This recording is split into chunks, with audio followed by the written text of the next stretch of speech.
5 tragic mountain disappearances that will make you never hike again. Every year, millions of us head out into the stunning wilderness of America's national parks.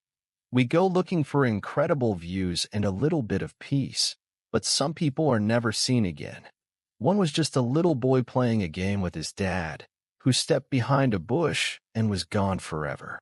Another was an expert river guide who turned his back for a moment and vanished. They walk into the mist and are swallowed by the mountains, leaving behind nothing but a chilling mystery.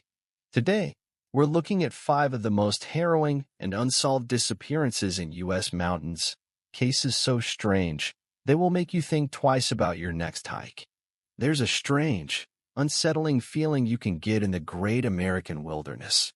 On one hand, it's all about freedom, beauty, and escaping the noise of modern life. Places like the Great Smoky Mountains or the Grand Canyon call to us with their incredible peaks and quiet trails. They promise adventure. But there's another side to all that beauty, a darker, colder truth. These same landscapes are unforgiving, and they have an unnerving ability to simply erase people. People venture into these massive parks for all kinds of reasons: a family trip, a tough solo hike, or even the hunt for a legendary lost treasure. They go in with maps, experience, and the full expectation of coming home. But for some, the trail just ends. They disappear, sparking huge searches that turn up absolutely nothing and leave their families trapped in a nightmare of not knowing. These aren't just stories about getting lost. They are deep, confusing mysteries that make you wonder what really happens when a person steps off the beaten path. In these stories, the wilderness isn't just a backdrop. It's a silent keeper of secrets. We're about to explore 5 cases that show this chilling reality, stories of people who were swallowed by the mountains, leaving behind questions that haunt us to this day. Story 1. The Lost Boy of the Smokies, The Vanishing of Dennis Martin.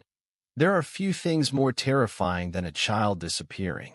On Father's Day weekend in 1969, that nightmare came true for the Martin family in the Great Smoky Mountains, kicking off one of the biggest searches in the park's history and creating a mystery that's still unsolved more than 50 years later. Dennis Lloyd Martin was a lively 6-year-old from Knoxville, Tennessee, just a week away from his 7th birthday. The camping trip was a tradition for the men and his family, a way to connect with the land their ancestors once farmed. For Dennis, who'd never been camping before, it was a huge adventure with his dad, William, his 9-year-old brother, Doug, and his grandfather, Clyde. On Saturday, June 14th, the family was at Spence Field, a beautiful grassy meadow on the Appalachian Trail. It was late afternoon, around 4:30. The adults were relaxing while the kids played. Dennis, his brother, and 2 other boys decided to play a prank. They'd split up, hide in the bushes, and jump out to scare their parents. William Martin watched his son, wearing a bright red T-shirt, run off with the others. He saw Dennis duck behind a specific bush to hide. The other kids ran to a different spot. A few moments later, the other boys jumped out, laughing. But Dennis never did. In those few minutes, surrounded by his family, Dennis Martin had vanished. At first, it was just confusion. His father called his name, expecting him to pop out with a smile. But there was only silence. As the minutes dragged on, a cold feeling set in. The family started frantically searching, their calls echoing across the fields. Then, a fierce thunderstorm rolled in, dumping heavy rain and thick fog, making their search harder and the situation for a small, lost boy much more dangerous. By the next morning, the family's search had become a massive operation. It would eventually become the largest search in the park's history, with around 1,400 people, including park rangers, volunteers, and even Green Berets from Fort Bragg.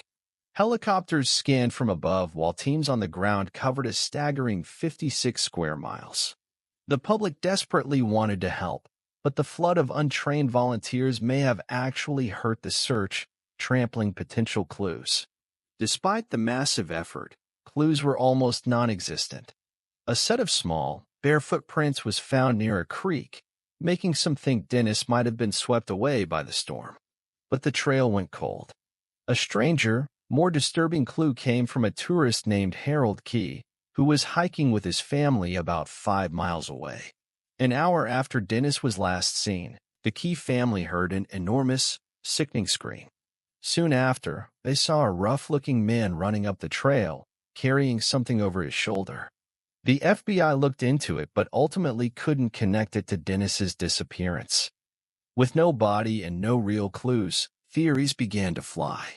Park officials believe the most likely story is that Dennis simply got lost, became disoriented, and died from exposure, especially with the bad weather that night. Another theory is that he was attacked by a bear, but wildlife experts say an attack like that would have likely left some evidence behind, like torn clothing or blood. But the theory that haunted his father for the rest of his life was abduction.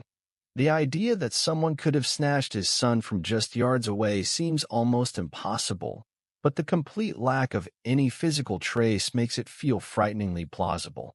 Years later, a ginseng hunter claimed he'd found the skeleton of a small child miles from Spence Field, but he kept it a secret for years, afraid of getting in trouble for being in the park illegally. When he finally led authorities to the spot, they found nothing. The search for Dennis Martin was officially called off on September 14, 1969. He was never found. His disappearance is a chilling void, a story without an ending that changed how search and rescue operations are run.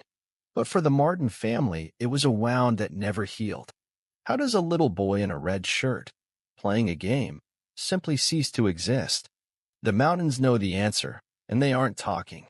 Story 2. The Vanished Guide, the mystery of Morgan Heimer in the Grand Canyon. You'd think that being experienced in the wilderness would protect you from its dangers. Knowing the land and the risks is supposed to be what keeps you safe. But the disappearance of Morgan Heimer from the Grand Canyon in 2015 is a terrifying reminder that even the most skilled people can be erased without a trace. Morgan Heimer was 22 years old, a man who was completely at home in the wild. He was from Cody, Wyoming, and though he was an English student, his real passion was the outdoors. He was an experienced river guide, a great swimmer, and in June 2015, he was living his dream, working for a rafting company called Tour West, leading an 8-day trip down the Colorado River. On June 2nd, the 6th day of the trip, the group was at River Mile 213, near a spot called Pumpkin Springs. Around 4 p.m., some clients were jumping from a low cliff into the river, and Morgan was supervising. He had a quick chat with the lead guide, saying he was going to take a break. The lead guide then turned away for just a moment to talk to a client. When he looked back, Morgan was gone. No one panicked. The lead guide just figured Morgan had gone to take his break, like he said he would. It made perfect sense. Morgan was an adult and a skilled guide who knew the area. The afternoon went on. The group went for a swim and later got together for dinner. Morgan didn't show up for either. As evening approached, people started to get worried. By 7:26 p.m., with still no sign of him, someone on the trip made a call on a satellite phone to report him missing. Morgan was well equipped. He was last seen wearing a dark-colored life vest, a blue plaid shirt, bright shorts, and Chaco sandals. He also had a purple water bottle. The life vest, especially, made a simple drowning seem unlikely, since it should have kept him afloat. The National Park Service launched a search almost right away. A helicopter searched the river from the air while teams searched on the ground. Rangers covered the river for miles and the surrounding land. They interviewed everyone, fellow guides, clients, and other rafting groups in the area. This part of the canyon is remote, but it's a busy place for river trips. If Morgan had been on the riverbank, you'd think someone would have seen something. But there was nothing. Not a single footprint. No sign he had tried to hike out.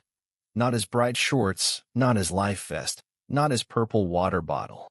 It was as if he was standing there one moment and was just plucked out of existence the next. The spot where he vanished was a small area surrounded by cliffs, which should have limited where he could have gone. After 6 days of intense searching, the operation was scaled back. The official theory became that Morgan must have drowned, his body trapped by the powerful currents of the river. It's a possibility in a river as dangerous as the Colorado. But for those who knew Morgan, and even for investigators, it just didn't feel right. He was a strong swimmer wearing a life vest in a busy area. For him to vanish so completely is just strange. Other ideas were considered. Could he have decided to walk away from his life and hike out of the canyon? It seems incredibly unlikely given how tough the terrain is, and there's zero evidence he tried. The case of Morgan Heimer remains open, a haunting mystery in the Grand Canyon. He was a young man in his element, surrounded by people, in a place he knew well. He turned away for a moment and was gone forever. The canyon walls that saw what happened have kept their silence. Story 3. The Curse of the Superstitions, the tragic quest of Jesse Capen. Some mountains aren't just mountains. They're places of legend, filled with stories of hidden gold, ancient curses, and the ghosts of those who went looking for fortune and found only tragedy. The Superstition Mountains of Arizona are one of those places. For over a century, they've been home to the legend of the Lost Dutchman's gold mine, a story that has lured countless dreamers into its unforgiving wilderness. For most, the hunt ends in disappointment. For some, it ends in death. For Jesse Capen, a 35-year-old from Denver, it became a deadly obsession that turned him into another part of the mountain's dark history. Jesse Capen wasn't your typical treasure hunter. He was a quiet, gentle man who worked as a night bellman at a Sheraton hotel. But beneath that calm surface, he had a burning passion. For years, Jesse was consumed by the legend of the Lost Dutchman's mine. He had a library of over 100 books and maps on it, and he was convinced he could find what thousands of others couldn't. His mother said he was beyond obsessed. In late November 2009, Jesse decided it was time. He traded his car for a Jeep and drove 15 hours from Denver to the Tonto National Forest. He set up a base camp and planned to spend a month searching for the gold. He told his mom he'd try to call her, and then he walked into the wilderness, stepping right into the legend he'd studied for so long. Weeks went by with no word. The first call his mother got wasn't from Jesse, but from the sheriff's office, telling her he was missing. On December 20th, hikers had found his campsite. His Jeep was there. His tent was set up, and inside were his wallet, phone, backpack, and sleeping bag. It looked like he had just planned to be gone for a little while. The search started immediately, with over 100 people, search dogs, and helicopters. The terrain was brutal. One deputy said it looked like you stepped on the moon. A volunteer group found a note he'd left on top of a mountain, but nothing else. Jesse Capen was gone. For 3 long years, the search went on. His family feared the worst, imagining everything from a rattlesnake bite to a run-in with other aggressive prospectors. The mystery just got deeper. Then, in late November 2012, almost exactly 3 years after he disappeared, there was a breakthrough. Searchers found a skeleton. It was just half a mile from Jesse's camp, but in a spot that explained why no one had found him. His remains were wedged in a tight crevice, about 35 feet up a sheer cliff face, almost impossible to see. It looked like he had slipped from a ledge and fallen, getting trapped. DNA tests confirmed it was Jesse Capen. Finding his body solved the mystery of where he was, but it was a tragic end to his quest. He didn't find the gold. He became another ghost of the mountains. His story is a powerful warning about how the pull of a legend can be deadly. The Superstition Mountains are sometimes called the Killer Mountains for a reason. They are a place where the line between adventure and obsession gets blurry, and where the hunt for a dream can lead to a fatal mistake. The story of Jesse Capen is now a permanent, tragic part of the very legend he was chasing. Story 4. The Baffling Case of Yosemite. Sandra Johnsen-Hughes. Yosemite National Park is one of the most beautiful places on Earth. Its landscapes are so dramatic and famous they almost feel unreal. But beneath the postcard images of El Capitan and Half Dome lies a wilderness that's as vast and dangerous as any other. It's a place where people can disappear under circumstances that are both tragic and just plain weird. The case of Sandra Johnsen-Hughes is one of those mysteries. It doesn't start with a lost hiker, but with a car crash that turns into a bizarre series of sightings and unanswered questions. In the summer of 2020, Sandra Johnsen-Hughes, a 54-year-old woman from California, found herself in a deeply strange situation. On August 13th, park rangers found her silver Saab. It had crashed into a tree near Capen Junction. But Sandra wasn't there. This was the start of a missing person case that would be anything but simple. The investigation revealed a string of puzzling events. Sandra had been camping alone in the park. After the crash, people who passed by reportedly offered to help her, but she refused. A little while later, a park ranger found her walking away from the crash site. The ranger noted she seemed disoriented. She said she was fine, didn't need medical help, and just kept walking.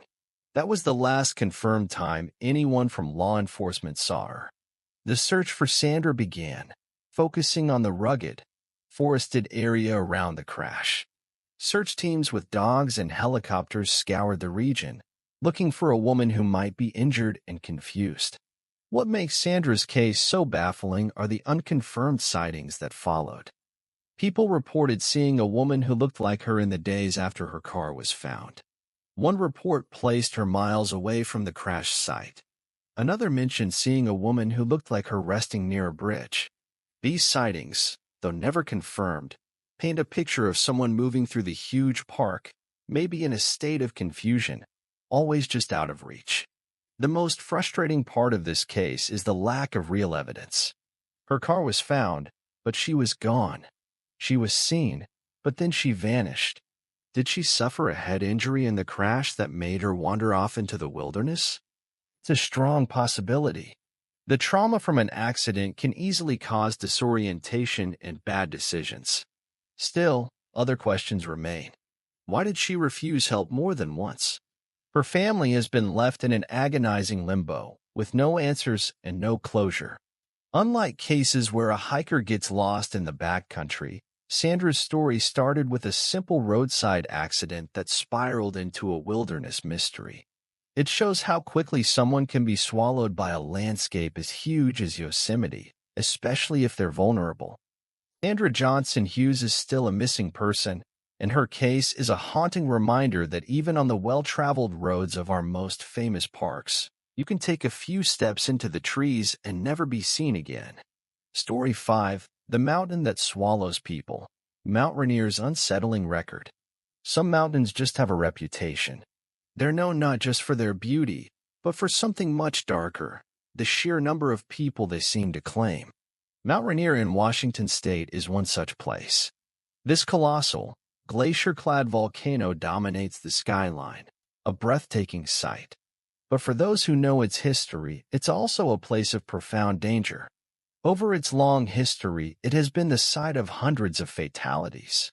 But beyond those tragic accidents, there is a smaller, more chilling list of people who have seemingly vanished without a trace that gives the mountain its dark reputation.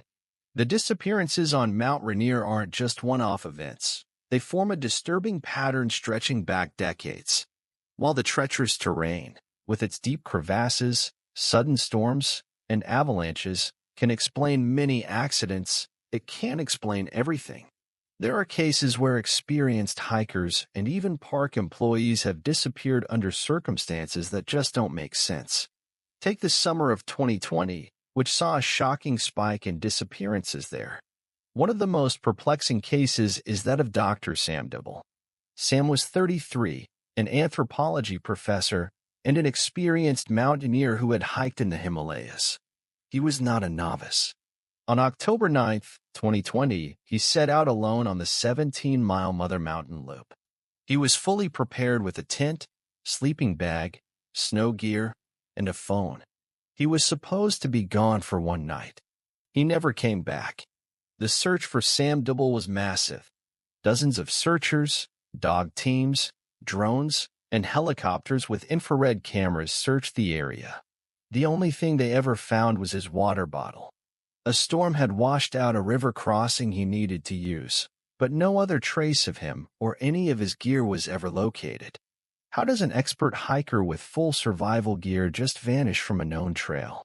Just a few months earlier, in June 2020, another person was swallowed by the park.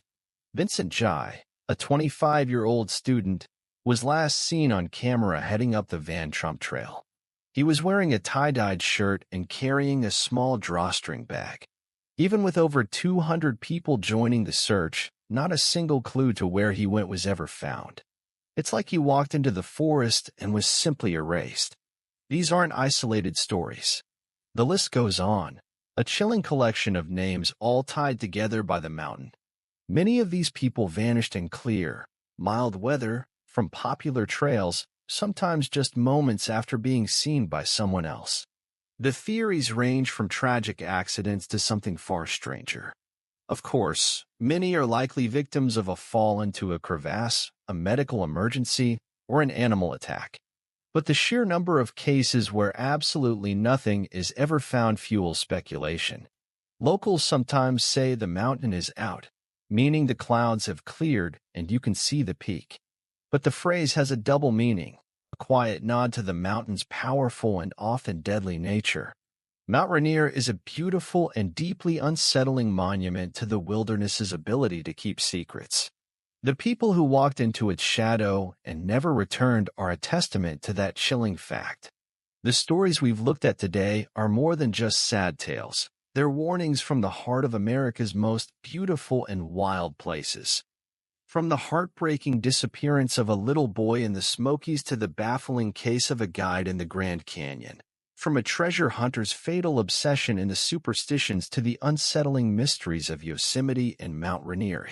Each one shows us the raw, indifferent power that lies beneath all that beauty. These mountains don't play by our rules. They don't have to give answers or return what they've taken. These people walked into the woods with plans and futures, only to become a permanent part of the landscape's silent history. Their stories force us to face a tough truth. Our sense of control is mostly an illusion, and just a few steps off the path can lead to a place you can't come back from. They're a powerful reminder to treat these wild places with the greatest respect, because the beauty we're all looking for is tied to a danger that is very, very real. What do you think happened in these strange and tragic cases?